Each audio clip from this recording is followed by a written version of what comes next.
Hello,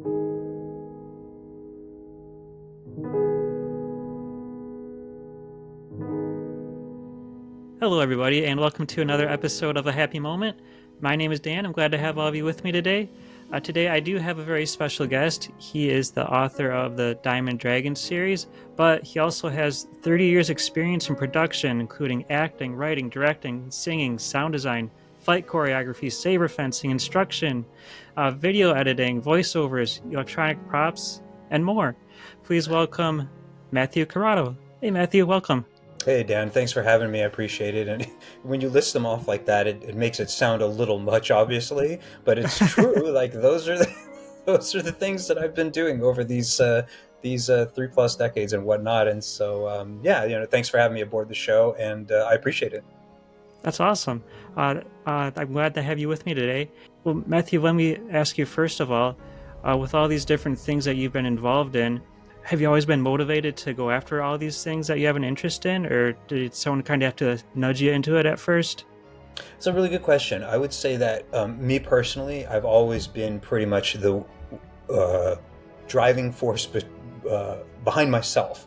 In other words, I really didn't exactly have a situation where I had tons of strong mentors who were like, Matthew, we believe in you. You're got to do this. And I'm going to tell you, I tell you how to do it. I tell you when to do it. I tell you why to do it. I tell you how to do it. You're going to be a rich man. None of that thing was going to happen to me. So essentially, whenever it was that I wanted to do a project, I was the one who was like, if I'm going to get this done, it's basically going to be up to me. And that started fairly early, like going all the way back to, well, I won't go as far as like middle school. I think that'd be too much for people. When I was born, it was this, that, and the other, no. But like if I kind of just briefly mention high school, it's like I had several ideas that I wanted to do X and Y and Z. And then all I did is pitch them to the theater production instructors and kind of crew that were there. And, obviously they were the ones who were going to say whether you could do it or not. But because I had been there and, they realized I was serious about what it was that I was doing, most of the time I was not met with adversity from them, but it wasn't like they were going to say, okay, and now we will do everything for you. They were like, okay, go on with your bad self and get it done. Like, what? Show me something. Show me something. And I'm like, oh yeah, no problem, no problem. And so, like, for example, one of the projects that I did in high school that I particularly enjoyed, and actually it was, a relatively large thing for my high school, everybody enjoyed it, was I decided, hey, I want to direct several scenes from The Princess Bride, of course, live on stage. And so I remember when I proposed that, this was the first time my instructors were like, what the? No, absolutely not. I'm like, will you just wait? Just wait until I actually pitch it to you before you say no. And sure enough, I'm fast forwarding here. They allowed it, and I recruited our athletic director to play Vicini, and part of it was he was so excited about. He was not short too; he was a super tall guy, but I still remember David Ashard was his name, David Ashard, and he had taken some acting classes in the past, so he was just like, oh yeah, Matthew, I would love to do that. I think it would be a lot of fun. It will take some stress off of you too, because you can obviously trust me. I'm going to go for it. I'm familiar with it. I love the film. I'm like, great. So we had that, and I got one of the loveliest gals in the school who was also an actress to play or portray Princess Buttercup. And I got an old friend of mine who his name was also David, but David Bender, who had graduated already, but he had experience in fencing. So I said, David, if I could get you to be Inigo Montoya, that would be great, and stuff. And at first he was like, I don't really like the idea of going back. I'm like, you're not going back to high school. You're in a performance and it's going to be great. We're going to have a lot of fun. We're going to do some swordplay. It's going to be crazy. I'm going to do some backflips and you could do we could do some stuff. Because he could also do acrobatics, which we both trained in with the dance and acrobatics and generally the movement instructor there. Her name was Fran Atlas, and she had her own school of dance and movement and whatnot, in which they also taught, in addition to ballet and jazz and funk and pop and all that, some levels of acrobatics. So we were able to incorporate a whole lot into the production. So that was a lot of fun, and that sort of kicked off my kind of baptism by fire, if you will, in the idea of directing, acting, choreographing fight work, and then just coordinating all of these moving objects. So that kind of process is laborious, and it takes a lot of planning and discipline, consistency, commitment. You know. Is the Princess Bride what first got you interested in fencing? I wouldn't say that was directly the only thing, but it certainly was I mean, I already used the term the baptism by fire. It certainly was the most, um, uh, uh, I dug in the most. I had to, right? I was like, I don't want to look like a chump. I need to do some actions where it looks like we're trying to kill each other, but it's still staged combat where it's safe and whatnot. And by the way, just to kind of transition to other things, is a lot of people don't realize is the choreographer on The Princess Bride was none other than a fellow named Bob Anderson. And Bob Anderson was extremely famous back in the day, not only because he was a champion fencer, of all things, no joke, but he had choreographed things like Rob Roy, obviously The Princess Bride. He did some of the choreography for The Empire Strikes Back, and he portrayed the fighting Vader in Empire Strikes Back. And I'm pretty sure Return of the Jedi sort of sharing that position with a fellow named Peter Diamond. Really cool name, by the way, Peter Diamond, who was he was actually in Doctor Who a little bit, but he was also in some of Lucas's other performances. But Peter Diamond was also a big choreographer. Peter Diamond also was known as being Fazil in what's the word? There can be only one. What was that? It's Highlander. Highlander. Yeah, he was Fazil. He's the first swordsman that you see in the suit and tie and the sunglasses in the parking lot, right? And so then I forgot, Christopher Lambert comes in. Fazil, what are you doing here? In his Christopher Lambert way. But anyway, that is Peter Diamond, believe it or not. Some people don't know that. But anyway, so like it sort of sparked my I want to take this more seriously. I want to take some legitimate fencing classes and whatnot because I hadn't at that point. There was no, I didn't know of anything of it. So when I went to college, I started getting more involved, and then after college, I actually went to a academy of fencing and studied under the maestro of the academy, is what it's called, the master of the academy. And then eventually he kind of came up to me and said, you work really well with kids and the adults, and everybody loves you here, and you work really hard, and you're always here. Did you ever think about being an instructor? And I was like, hey, you're the barber. I mean, I don't know if I ever thought of that, but I'll consider it. And then fast forward, and I decided, okay, I will take this on and try to become a more official fencing instructor and whatnot. And so, that's a long rabbit hole, and I don't want to go on too much more about that. But I went down that path, and competed for many years. I had my share of golds and silvers and bronzes. Nothing Olympic and nothing super fancy. Like, I was a good fencer. I was not, dun dun dun. Nor was I just like really awful or anything like that. It would be hard to get medals, I suppose, if you were terrible. But so yeah, that was part of it. But my sort of raison d'etre, if you will, was pretty much always like storytelling. Using drama and characters and their relationships and people's desires being in conflict to one another to teach you lessons and make you feel something. Like what did you feel when you finished watching Lord of the Rings? Whichever version of it. What did you feel when you finished reading, if you did, Lord of the Rings, and so on and so forth? I always resonated with that, and so that's what I tended to continue moving through. Very cool. Matthew, if we can, I'd like to spend some time talking about Diamond Dragons. Sure. So you've published 4 books so far. Book 4 just came out in December over the winter solstice. Did you always plan on writing a fantasy series, or were you considering anything else?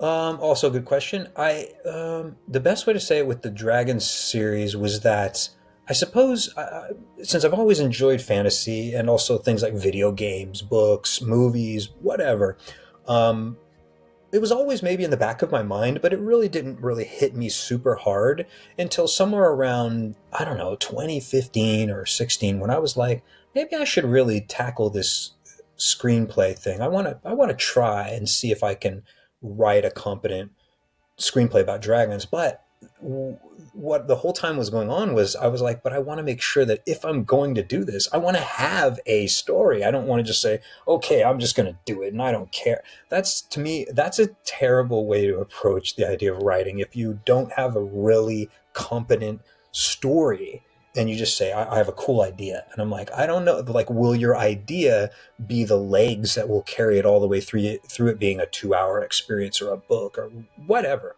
So what literally kind of happened was just one day, I don't remember exactly how it happened, but I had this sort of epiphany of like, oh, this would be a really cool ending if I had this one hero kind of character and this thing and the villain. Interesting. Okay, I'm going to write that down and I'm going to pocket it. And that kind of was there for a year or something. I didn't really touch it. But then eventually I got to the point where I said, I got some ideas now for some characters. Like they just kept popping up left and right. I don't know where they were coming from too, Dan. Like, not exactly. It's sort of like personalities, and then I was like, oh, we could have a dragon with this and he would be the one that does this. And then this gal, she's going to be like this. Interesting. Interesting. So then I had a cast of characters file, if you will. And, that was starting to grow. And I started being like, oh, what if I made it where their personalities and their colors sort of were like, again, diamonds, emeralds, rubies, and so on. I'm like, I don't want to go too deep into that and make it like way too in your face. But I'm like, that's a good idea of how we can subtly get people's emotions to be in one direction or another. And then it just sort of started to happen where I was like, okay, I think I have the competent ending. So I wrote the ending first, and you'll see where I'm going with this in a minute. And then I started at the beginning and said, okay, now how do I connect the dots? How do I bring those two things together? And that's how I approach, or how I've always approached almost everything, Dan. If I don't have the ending for something, I almost never want to approach it. And I don't mean that it needs to be absolutely exactly every single word and every little detail. That's not what I mean. I'm just saying is you need that powerful ending. Like, what is the kicker on this that makes it like, oh yeah, that's going to make the audience be like, this is wonderful. Or the readers, saying, wow, what a wonderful, story. So, that's how I approach it. Not to mention the fact that I feel that if you have the ending in mind, now when you're writing, your characters are headed that direction, or at least you can be aware of it. If you don't have your ending set up in the first place, your characters can wander very, very easily. And I have seen this with a lot of these different groups that I'll be popping onto every now and again on whatever social media groups. You'll see someone say, oh guys, I'm having this trouble, maybe you guys can help me. I'm writing and I've been doing this and da-da-da-da, but now I just feel like I don't know where I am and they don't this and they're wandering in this and I've written 30,000 words and I don't know what the I'm doing. And sometimes I'll be like, do you know your end? And they'll be like, wait, what are you talking about? I'm like, do you know the ending to your story? And they're like, of course not. Why would I know that? Da-da-da. And I'm like, I don't want to pull a Mythbusters on you and be like, well, there's your problem, and be like, and then I try to explain it to them a little bit. Sometimes they're receptive and they take it for what it is, and then they can go on and do what they like with it, whether they accept it or not. And other ones, they're kind of like, huh, interesting or whatever, like they have their different ways of looking at it. But I feel that's a pretty strong bit of advice for folks out there, if they're not that I'm being asked that necessarily right now, but I feel like if you do know the ending, it's kind of like, if you're playing football, you know what your job is. You can see Right. the end zone, you've got the ball, you don't have the ball, you're doing this, they count it out for you how many yards. It's, imagine football with no labels on the field. You'd be like, people say, how many yards are we left? I'm like, I don't know. No idea. So, I mean, it's like, for me, it's fairly obvious that you're like, I need to know the end before I start, to a point, not to be pedantic and awful about it, but it's like, I feel like that's a strong way to approach storytelling and almost any project. I mean, when you get in your car, Dan, do you know where you're going? Usually. Right? Unless you're taking a joyride, we'll rule those out. But right, you usually Okay. going, hey, I gotta go to the dentist, I'm gonna go to work, gotta take the kids to school, whatever, you know what I mean? So it's sort of like it's a good idea, and that way, when you're writing, you can tell if you're like, oh, this scene, we're not going anywhere. Like, this is cute and all, but how does this progress the plot? It doesn't. Maybe I shouldn't include it. And so that's how I sometimes do it. I will write a bullet point and be like, okay, what if Jackie and Dupre, okay, and they have the meeting, and I'll file that away. And then sometimes I'll come back to it and I'll be like, oh, that is terrible. I'm so glad I didn't write that. It's a terrible idea. So this, by the way, happens a lot, just in case people think, oh, I bet he thinks everything that he writes is great. I'm like, no, no, not at all. There's often times where I mean, a good way of thinking of it is this too, Dan, is I'll have 12 ideas. I only used the one.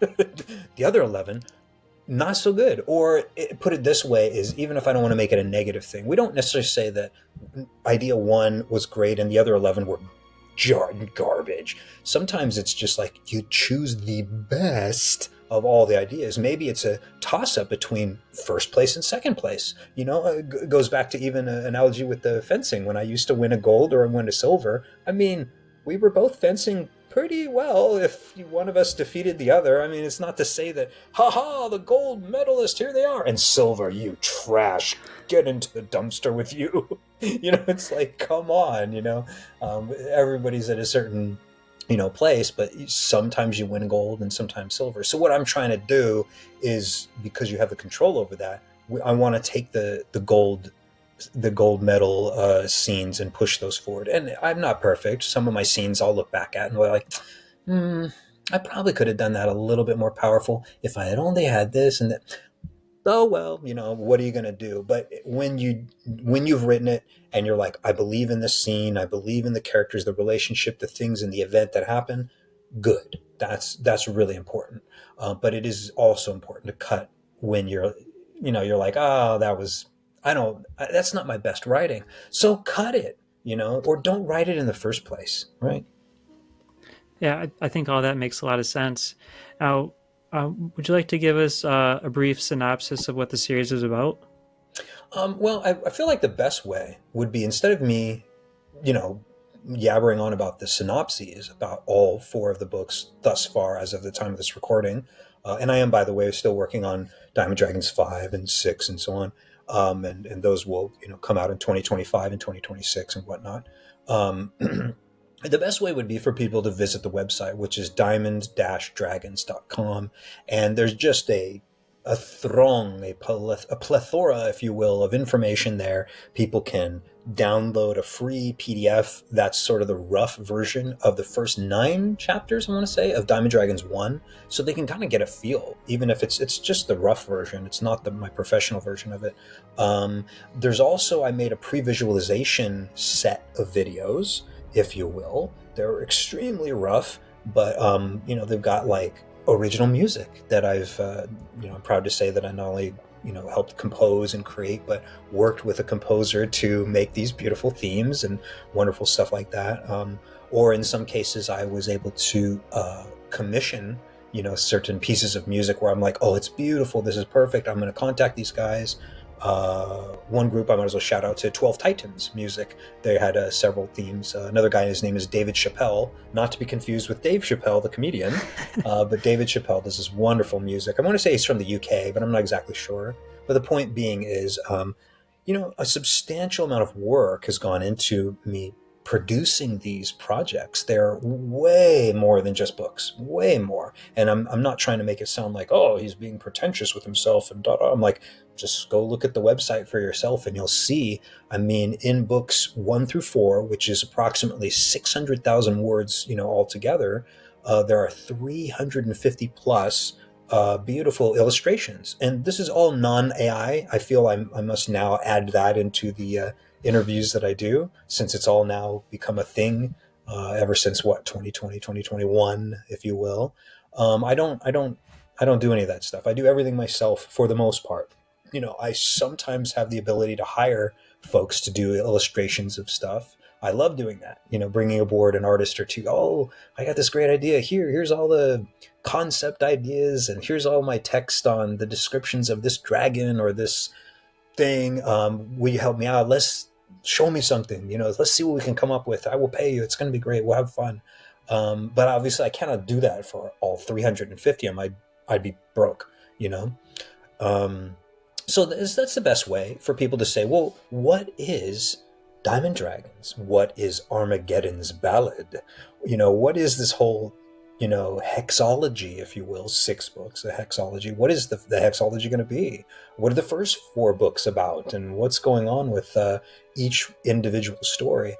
Yeah, diamond-dragons.com is the best place, and they can literally just kind of see all of it. There's even teaser videos for each one of them. You can think of them like trailers, but certainly not on a whatever you want to call it, multi-million-dollar production level. I can't do that. I'm alone. It's just me. So and that's another thing. If people want to email me ever, I don't know why they'd want to do that. But if they were like, oh, I want to contact this guy, it's just me. They're not going to get a team of wizards and elves and dwarves or whatever. It's just me over here. And are you actively pitching this as a screenplay? When you say pitching, clarify. Have you submitted it anywhere? Well, when you ask that, Dan, I mean, first way to understand this is that the business of making films and the idea of someone who doesn't have Hollywood accolades and big connections to Martin Scorsese, Harrison Ford, and Gwyneth Paltrow, whatever, any of these people, it's just not how the system works, And that said, let's say that it even was on the table. We're talking about millions and millions of dollars, and it would require, just tons of different people in different roles. And this would be independent of, people would say, well, they're dragons, obviously you're not going to be filming on real locations. And so I'm like, well, you might say, okay, we want to get real footage of these things and we're going to overlay the CGI dragons into it. Oh my God, well, that's going to cost them. Yeah. Or someone might say, well, we're going to do it with Unreal or Unity, right? If anybody's not familiar with that, I'll just briefly say they're game engines which slowly over the 90s, right up until this very moment, developed into a massive way of making what originally was just kind of goofy 3D graphics, oh, look, cute little 3D animations, into what people are now going like, I can't believe that's not real. I'm like, right?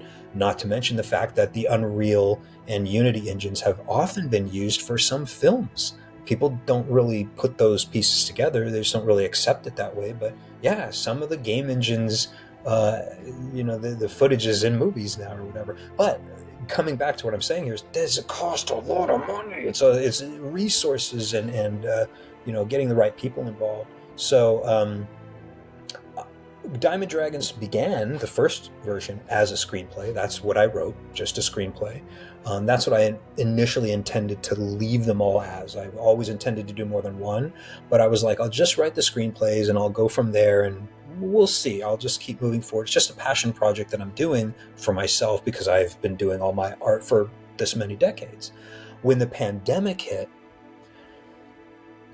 suddenly I was like, okay, some people were saying, hey, Matthew, maybe you should try writing a book, and I was like, oh God, I wish people understood what that meant. The difference between writing a screenplay and writing a book is leagues different. It's just, it's just monumentally different. And I knew that it would be a crazy undertaking. So when I decided to approach it, I was very cautious, but I was like, okay, I'll try it for a month. And if I'm like digging in hard and I'm really going for it, and I'm like, wow, this really feels good and has legs, I'll continue. Initially, I thought I was not going to be pleased with it. And as it turns out, I was like, I like where this is going. I'm not perfect, but like, wow. And it opened up all these new ideas that, I'd always had intentions to do Diamond Dragons 2, but then suddenly I was like, wow, I have this great idea for Diamond Dragons 4. I even made a video announcement about it that people can now look back to and they can check and say, wait, was he just making all this up? And he said he had all these planned, and I don't think he's pulling a George Lucas on it and saying he had it planned. I'm like, no, you can go and look and see when I made the announcement that I'm like, I'm pretty sure I got a Diamond Dragons 4 on my hands. And that was back in 2021, when I was barely done with the first one. And then here I am now going on to 5 and 6, and it's possible I'll do 7 and 8, but I'm not sure yet. I don't want to promise anything. And it's not, by the way, I just want to make this clear. It's not, by the way, Dan, like I have hundreds of thousands of viewers and readers. I am powerful. I am George R. Martin and Tolkien. No. And that's totally understandable. I would need a marketing team, like we were talking about before, probably tens of thousands of dollars, maybe hundreds of thousands of dollars. Hard to say. I don't know how all that works for all the big shot folks out there, like J.K. Rowling and Stephen King, if you will, and Brian Sanderson. Is that his name? I'm not sure if I get that right. Brandon Sanderson. Sometimes my brain goes. I will quickly add, though, I did have the chance to meet, of all people, when in 2007 I was on a panel at a convention called Baycon, and this is when I was doing all my live Star Wars productions, and we can get another time or whenever. But I got to sit on a panel and chat with Alan Dean Foster, who is well known for writing the Star Wars books in general, his own books, and the one that I came into contact with when I was a kid was The Last Starfighter. And that's why I remember when I was opening up my thing, I'm like, I got to get to this panel, all my actors and stuff, because we were doing a production. I was like hurrying, and it was crazy. I got to do this panel. I don't know. They threw me on it. I don't know what's going on. I open the thing. I'm walking over there, and I'm like, this guy, I don't know who this is. Da, da, da, da. Alan Dean Foster. Why does that sound familiar? Alan Dean Foster? No, this can't be. Wait, this is a convention. I'm a Star Wars guy, maybe. And then when I got there, I walked in and I'm like, oh my God, you're Alan Dean Foster. And he just looked at me and he says, well, don't get me wrong, but you must be the Jedi, because I was all dressed as a Jedi, and I was like, what gave it away? They're on to me. And he was great. I got to talk to him way before the actual panel had happened. So I got to sit there and chat and ask him questions. This is all the way back in 2007. It's way before I even thought the idea of writing Diamond Dragons or anything else like that. But, again, I'd already done some of my own productions. And so I was asking him all sorts of questions like, how do you continue doing it? And obviously it takes discipline. And, he had a wealth of information to say. And I was really blessed with Alan having the candor, instead of just saying, okay, look, shut up, I don't want to talk to you, I got this panel. He just sat there and, oh yeah, tell me more, and what's this, you're doing a production, and oh, this is great, and you read The Last Starfighter when you were a kid, that's awesome, what do you like about him? Oh, it's so cool, I love the book, and I love the film too, it was so awesome. And so it's production's been a passion of mine, and I find storytelling to be super compelling. It's one of those things, Dan, that it's what moves us. It's what makes us excited sometimes about going to the movies or popping on them. And these days, everybody's just downloading a movie. Hey, I haven't seen this thing yet. Let's find out. And, pulling up some popcorn with you and your friends or your loved one, whatever, and enjoying, this. And then sometimes it's just a comedy, so you just laugh.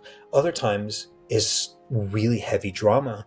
And then other times it's like a mixture of both, where at the end, right at the end of Lord of the Rings, you're kind of just sitting there going, wow, damn, man, that's crazy. This entire story has been a whirlwind, Well, Matthew, since you mentioned your Star Wars productions, let's talk about that a little bit. But before you dive into that, do you have a favorite Star Wars movie? That's an interesting question. I don't think I've ever been asked that. I think when it comes to films and stories and all that stuff, picking a favorite is really difficult, because it's such a generalistic kind of way of approaching it. Because some people might say, well, don't you want to say, what's your favorite comedy? What's your favorite drama? What's your favorite period piece? What's your favorite sci-fi fantasy? What's your favorite more sci-fi that's more on the edge of reality? Right? For example, if someone said, oh, let's talk about The Martian, which was, I forgot who the writer was on that. Was that a Peter? Oh man, I don't know his name, the actual writer. And he went through these lengths to be like, hey guys, check my math on this. Am I doing the right science? Do I have the right physics? And this is before, of course, it became a movie and all famous with Matt Damon and the whole, I'm going to science the shit out of this. Great stuff. But the point being is, there's all those different nuances, because Star Wars is not really sci-fi. It's a kind of high romantic fantasy, set in space. Just like Star Trek, Gene Roddenberry used to mention, he says, it's really just cowboys in space. you know. Even had wonderful DeForest Kelly, who was one of the kind of Western bad boys back in the day, and then he ended up wanting to play the Doctor instead of some of the more tough guy characters and whatnot. But with Star Wars, I don't know. I would just say I think all of the films that George Lucas created were not only labors of love, but they were the kinds of projects that they, like, people often forget. He pushed the industry of so many things. Everybody just usually thinks, oh yeah, graphics, sure, whatever, Matthew. And I'm like, there was the Skywalker sound thing, where he's like, why can't we have more than just kind of garbage sound? Why can't we move it beyond stereo? Why can't we do sort of 3D kind of stereo things where it's more than 2 or 3 speakers, and hence those things were built. And the fact that he founded ILM, like a lot of people kind of forget that. So, I mean, I look at it like with Star Wars, it was less about the films themselves and more about the entire structure that had been set in place. Not to mention the fact that he had just said, I want John Williams on this. I'm not going to have the beep, beep, boop, boop, boop, boop, beep, beep. Like I'm sure anybody doing the sci-fi stuff, they were just going to do electronic keyboards and all the boodly boos and stuff. He's like, I want a cinematic, orchestral powerhouse that probably sounded a little bit like Wagner meets I don't know what, maybe what was that one thing way back in the day? It was just literally called The Planets.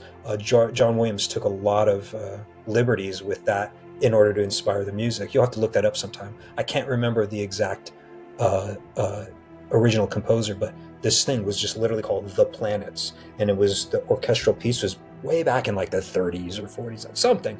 And so I think George Lucas said, hey, Johnny, have a listen to all these things for some inspiration on what do you want to do with the Star Wars score and whatnot.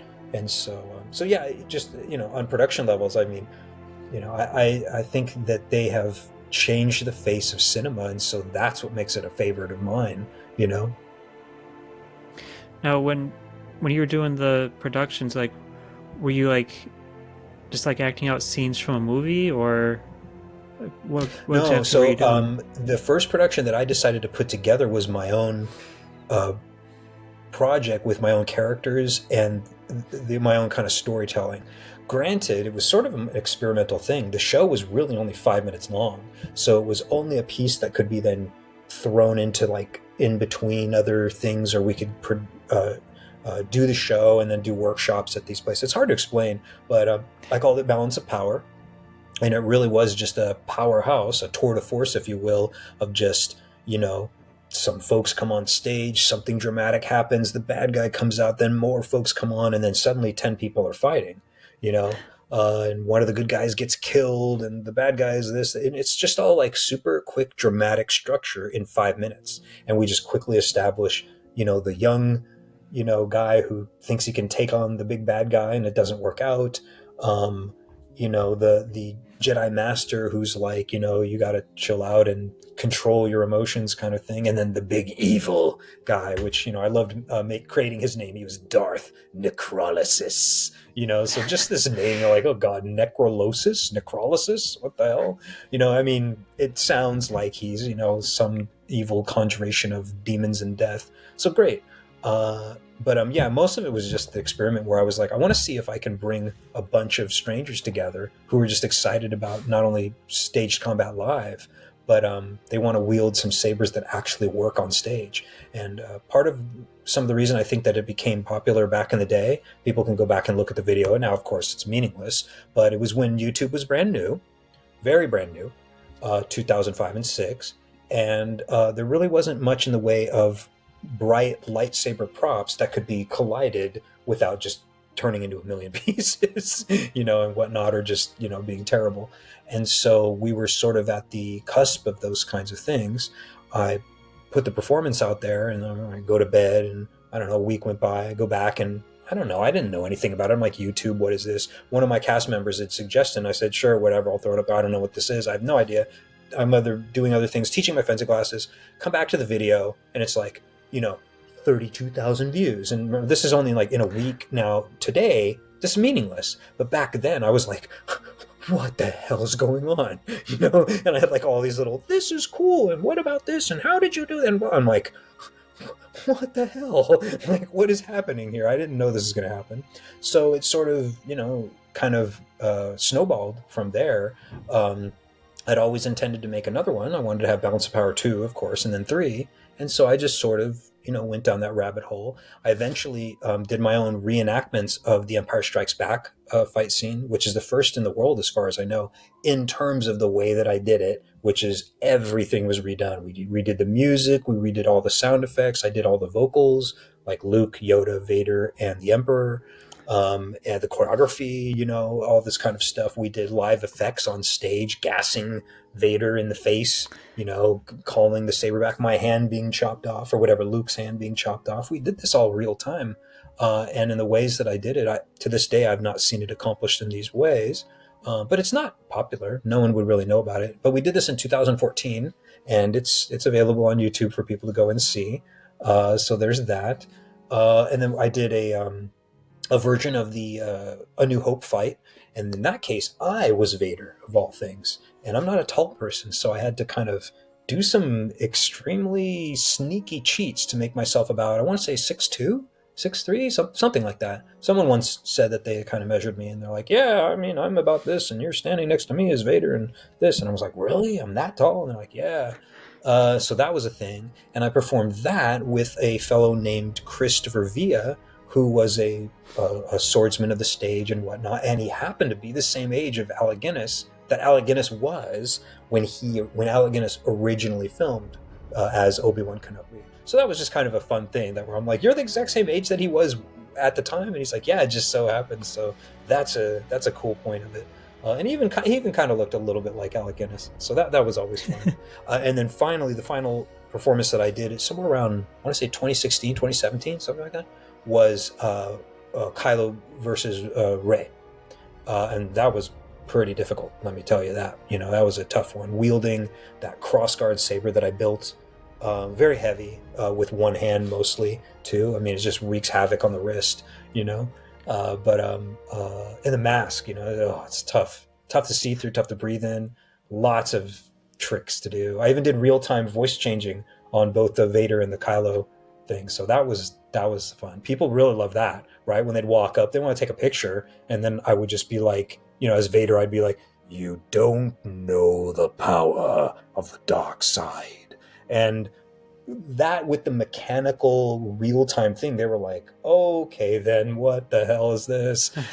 So it's a lot of fun, but I mean, yeah, it's a lot of work too, physically, just draining. You had to be lots of endurance. You had to be strong to do that kind of stuff. And I'm too old for that kind of stuff. I don't want to quote the Alec Guinness thing, I'm getting too old for this, Luke,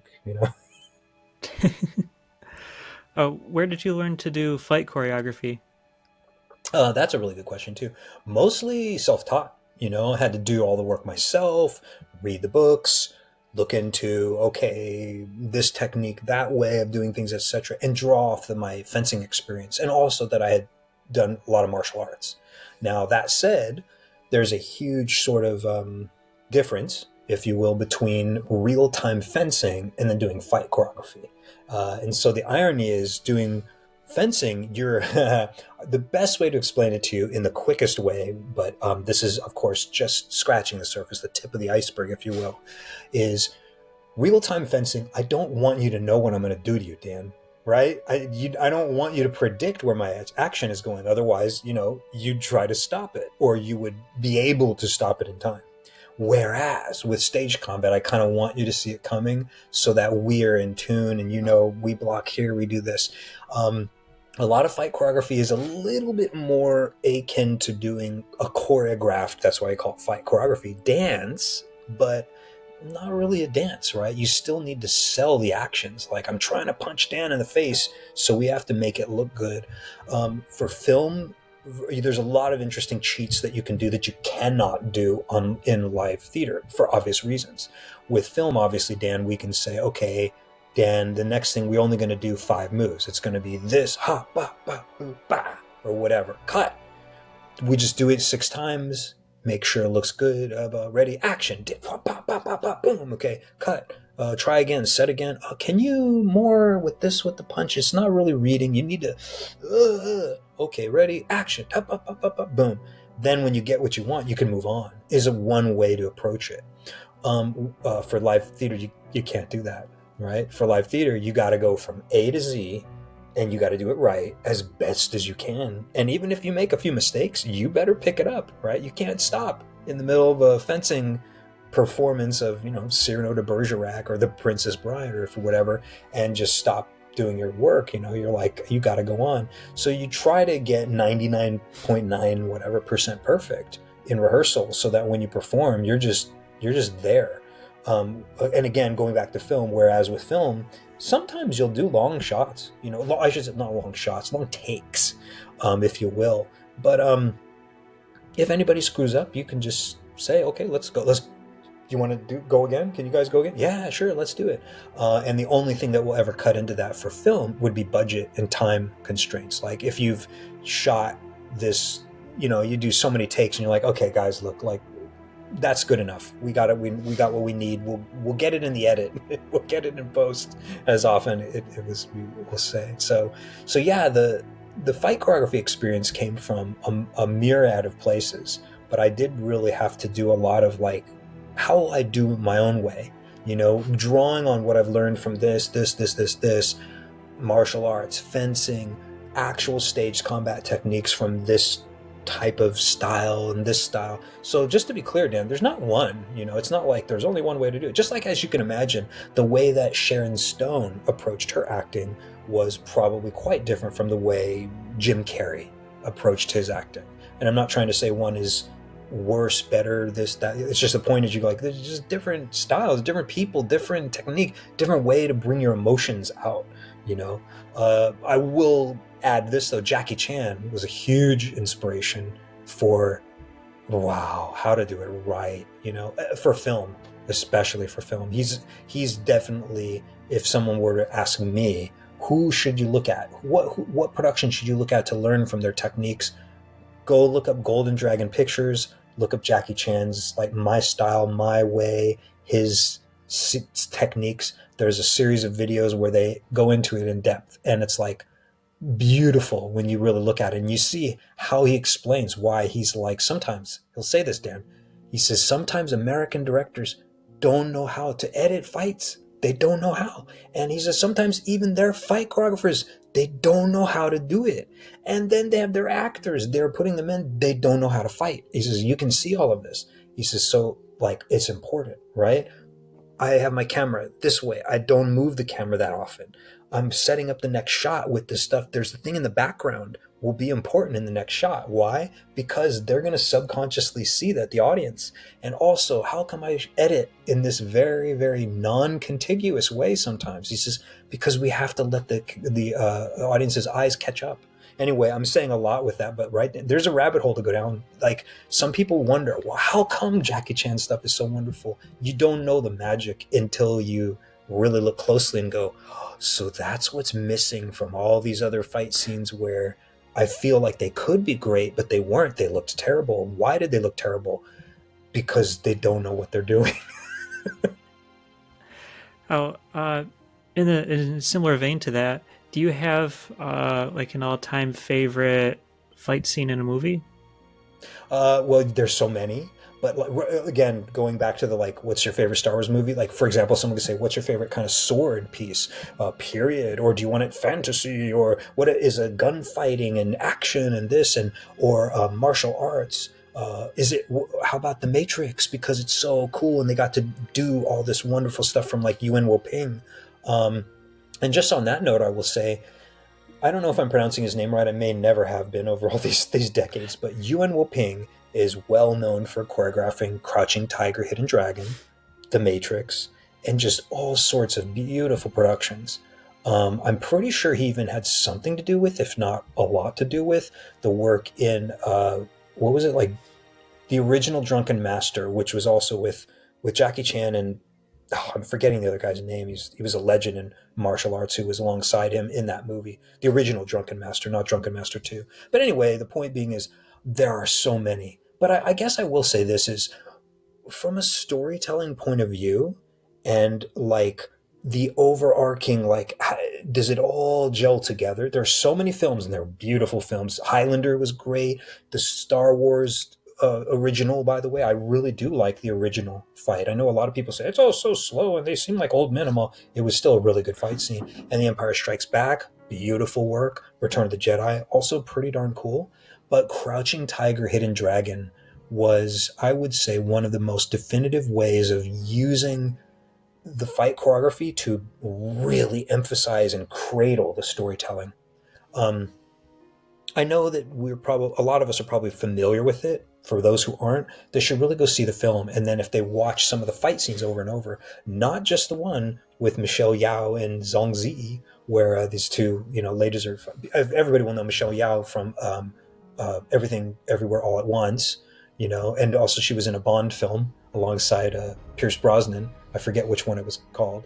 But anyway, there's some really amazing sequences in there. And to just kind of put the button on this for that, Dan, is see, fight choreography to me, and I would argue that most of the fight choreographers would probably agree with me on this, is that it's there to help emphasize the storytelling and to show the characters. So, like, why is it that Vader only uses one hand in this particular section of the fight between him and Luke? Why doesn't he use two the whole time? Why does he switch to two later and then start using this big kind of raging, huge, out of control strikes? Why? Why was it?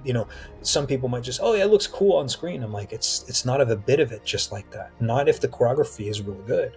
Bob Anderson knew what he was doing.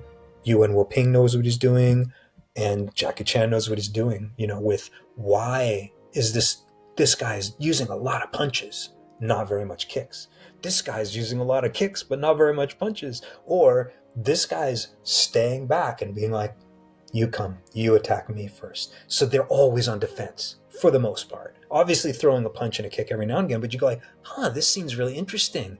This guy never initiates, never, the whole scene. And you won't notice that in some scenes. You will not notice that. You will think, oh, I could have sworn that person was the aggressor the whole time. Like, if you look carefully, they never initiate. They only reply to the other person, So you go, oh, that's so interesting. Or just, certain things are like, they never attack above the waist. And you're like, that's so weird. I didn't notice that. It's like, right? All of his actions are attacking their legs, almost like they're holding back and they don't want to do any damage to like the head or the face. For what the hell's going on with this fight scene? So you go, oh, it's an echo of the characters or whatever, So like I would say Crouching Tiger, Hidden Dragon, but it's pretty tough. I mean, there is stuff from the Shaw Brothers going all the way back to what was it? Five Elements, I think it was called. Crazy stuff. The Shaw Brothers were the truth. Like some crazy choreography. Have you ever heard of these guys? This is way back in the day, like 60s, 70s. Oh yeah, yeah. Yeah. Some of my favorite movies were the Shaw Brothers. Yeah. Right? It's like, that's cool. It's crazy. I mean, yes, some people might say, this is ridiculous. They're jumping from trees and no. I'm like, I know, but look, the Chinese martial arts stars are like not our American superheroes. They fly, they punch, they dun dun dun, they can use energy moves. I'm like, it's no different than Superman, blowing, this, or throwing a plastic S at people or whatever in whatever movie that was.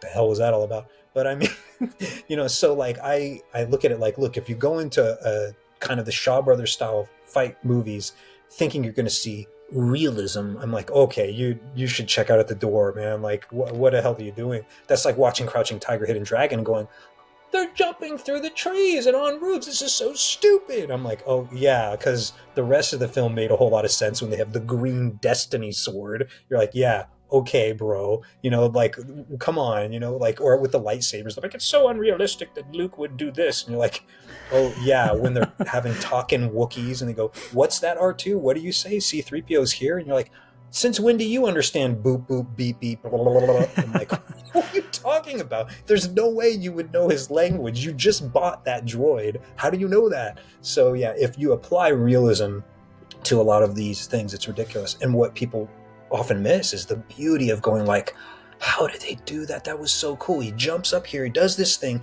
they throw that giant thing, and he just punches it and explodes into kindling. You're like, it looks so cool. How did they do that? You're like, yeah, it probably took a lot of work because that was back in the day. There wasn't any CGI. They had to do it with strings and dust and kindling and, magic, real movie magic kind of stuff. Whereas now it's almost unappreciated, I should say, because now, if we want to say, let's make Dan look like a martial arts star, we could probably do it. And they're like, is he? They're like, no, but we can CGI the hell out of it. And you're like, oh, that's okay. But when you go back and you say, yo, these guys had to do it. If you had to fall from a long distance, they just show it. Maybe there's a pad on the floor, maybe there isn't. You just got to be tough.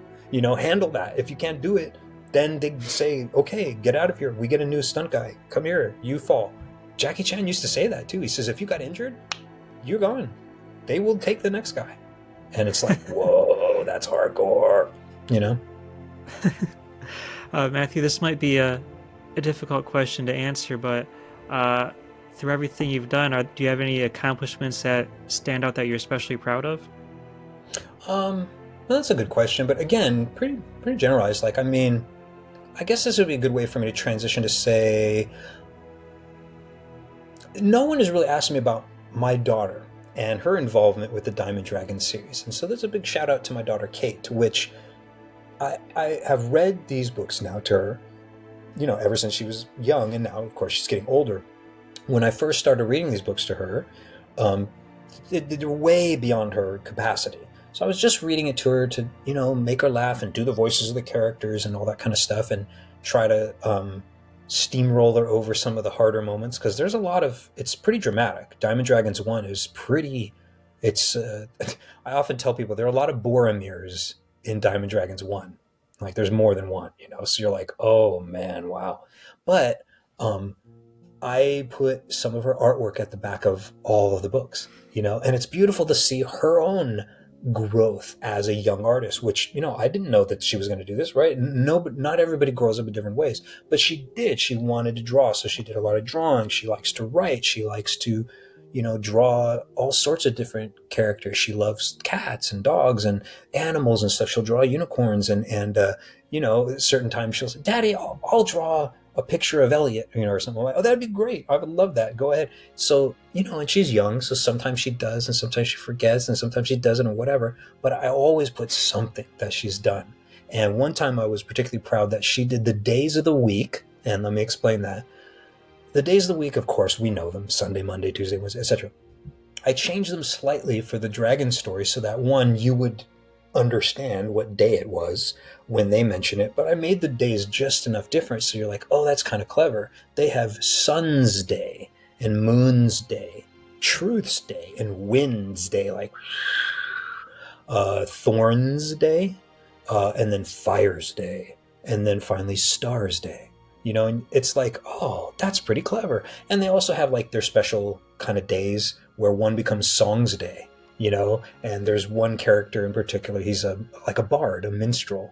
So he mentions at one point, oh, today is Song's Day. And Elliot's like, what? There's no such day. And he says, I beg your pardon, young idiot. You know that there's all these special days and da-da-da-da. He's like, yeah, but I've never heard of this one. He's like, yeah, we don't celebrate it that often, and we should.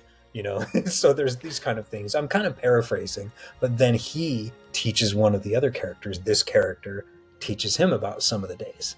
And then later, Elliot has his kind of take on what the days of the week mean, for the storytelling. But anyway, so, I'm proud that in addition to just being a father, which, let's be honest, almost anyone can pull that off, is just doing my best to have my daughter grow up as an intelligent, inquisitive, and artistic human being. And I'm doing my best with that, and I think it's working. And I'm just also glad to see that this has been happening. Little bits of records will be there with my books. I mean, I can't wait at the end of Diamond Dragon 6. What will I see or will there be more of her artwork that will not just be at the back of the book?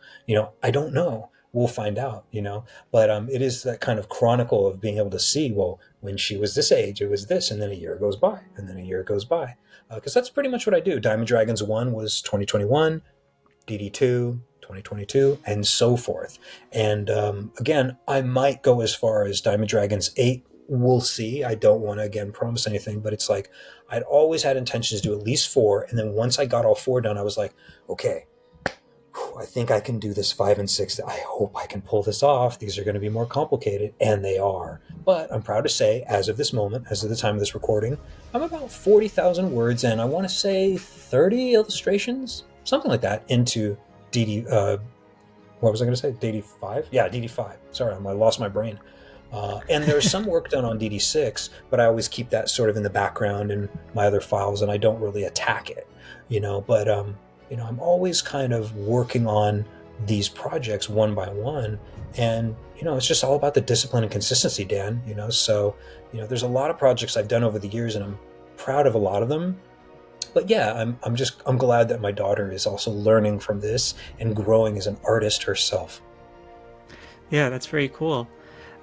Matthew, do you have anything on the horizon after Diamond Dragons? Like any projects that you'd like to try out? I'm not really sure at this point. I feel like that part of my future is a mystery, but I am getting older. I might not look it to some people, but I'm quite a bit older than I look. And, there's something I will at least add, and it might feel a little heavy to some people, but they can take it as what they want. The taglines to each of the book have a lot of wisdom to share. And they each have sort of a theme. The theme of Diamond Dragons 1, or at least one of many, but the primary theme is time. And the tagline is, "Time is the only resource for which no creature may bargain." Right? You can't buy it. You can't sell it. You can't trade for more of it. You can't ask for it from your buddies and this kind of stuff. You can only do with it what you have. And too many people oftentimes will say, "Oh, I'll do this next week," or "One day I'll quit drinking, smoking. One day I'll cut off those people who are really negative in my life. One day I'll, tomorrow. And I'm like, it's a really dangerous way of going about things, don't you think? So in addition to me doing all of this work, it's just trying to make people aware, Time is the only resource. I think the second one is wisdom is earned. There's more to it, but I just kind of give you the pieces. Third one is courage is tempered. You'd have to find out by what. What is it tempered by? And then the fourth one is reflection is key. So it's very interesting. Time, wisdom, courage, reflection. What the hell could 5 and 6 be? What could they be? I just don't know. And so, these are things that, as the Bard once said, literally, must give us pause. Things for people to think about. The storytelling that I've placed into Diamond Dragons 1 through 4, and will also be there for 5 and 6, is I feel like they should give people much pause, much in the way that like Lord of the Rings does. There's these kind of what we call thematic underpinnings, right, if you will, themes that resonate. And it's like, why is it that these works stay popular and other things fade into the void, or so to speak? You know what I mean? Why does Star Wars stick around? At least the original ones. Why is it that the original Matrix trilogy hit so hard and then kind of stuck around for quite a while, and so on and so forth? Storytelling is what I'm about, Dan. And by doing this series, I feel like I can leave behind a legacy that when and if people really tackle it and they get involved in it, they'll be overwhelmed with all of the hidden secrets. Absolutely. Well, Matthew, this hour has flown by, and I just want to say thank you very much for coming on. And once again, that website is Diamond Dragons. That's Diamond-Dragons. So I definitely recommend people check that out. And Matthew Carauddo, thanks again so much. I appreciate you coming on today. Well, thanks, Daniel. It's been a pleasure. I'm definitely looking forward to checking out the books too. I think it sounds pretty interesting. Matthew, thanks again, and thanks to all the listeners out there. If you'd like to learn more about my podcast, you can find me on YouTube, Blue Sky, Facebook, or Instagram, and I will see you guys next time. Take care, everybody.